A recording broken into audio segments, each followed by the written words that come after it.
Hello, what's up, madlang people? Nakita niyo ba ang nakita ko?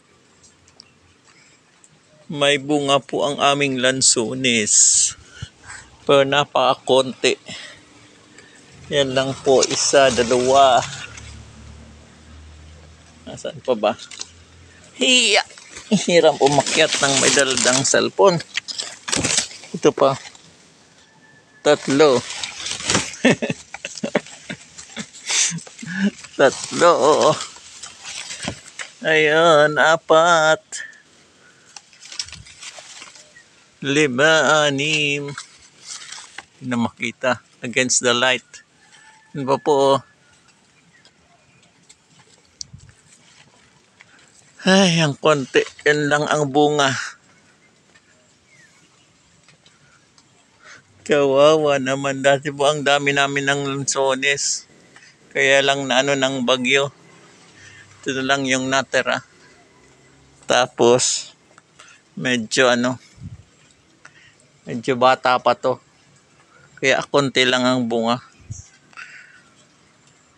Tapos, yung branches niya, ang daming para sa, pests ba yun?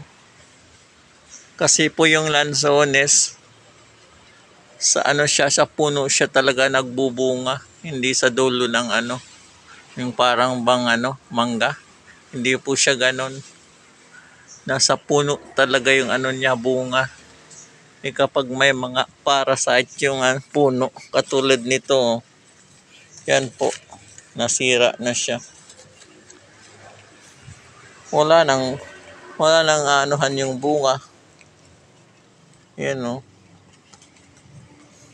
Kaya hindi po siya nakakapagbunga ng madami. Ilang beses na itong ni-spray. Pero meron pa rin, Meron pa rin. Sa mga nakakaalam kung meron. Nakakaalam kung paano tanggalin yung mga dito, parasite. Patulong naman. Mga yun parang uod. Kaya yan lang po. Pwede mo po siyang kunin. Kaya lang hindi pa masyadong matamis. Trinay ko yung isa. Trinay ni mama yung isa din kasi kumuha ako kanina.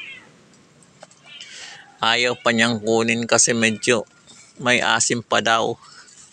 Gusto niya yung matamis na matamis.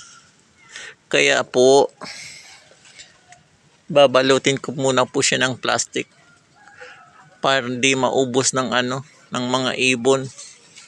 Kasi inaano po to ng ibon.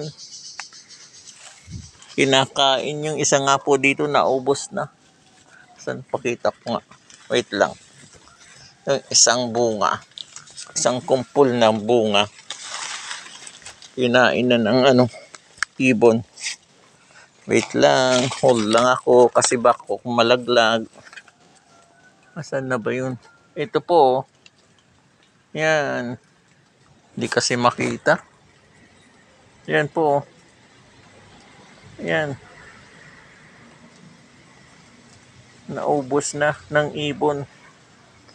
Kaya kailangang anuhin. Hindi ko lang balutin. Balutin na lang natin ng plastic.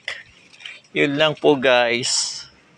Bye-bye. See you later sa aking live. Salamat sa mga nanood. Bye-bye.